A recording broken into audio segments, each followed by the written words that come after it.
Three suspects in the abduction of American national Elliot Eastman have been arrested. The National Police says one suspect surrendered, which led to the arrest of two others. Three other persons of interest are now being hunted down by the authorities. Those arrested have yet to speak about Eastman's current condition and whereabouts. The American vlogger was abducted in Cebuco, Zamboanga del Sur o del Norte almost 2 weeks ago.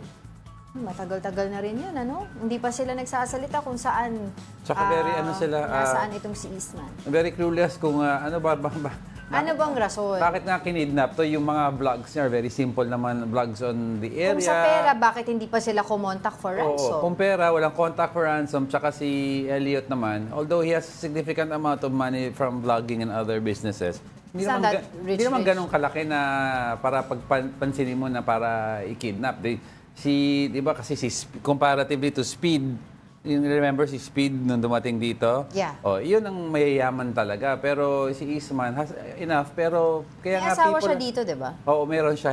He's residing in that area. Yun nga kinikwento niya, the moment na dumating siya sa barangay na where he was living with his wife, iba na daw ang tingin sa kanya araw-araw. Tapos binlog niya yun Oo, tapos nag-escalate daw ang pagtingin sa kanya the day before he was kidnapped. Sabi niya, something's going on. Parang iba na ang tingin sa kanya. Siguro, people daw around are thinking of kidnapping him. Sabi niya, so I won't be surprised if I'm kidnapped. Gumanon na. Weird nga kasi yun nga, wala pa rin kumukontak para sa ransom. Pero ito nga, meron silang na-aresto. Hopefully, magsalita sila. Kung Tsaka, rason at kung nasaan, hopefully okay naman tong si Eastman. Tsaka yung mga kinikidnap daw sa area, hindi daw sinasaktan. Ito, binaril to sa paa eh. Yes. Oo.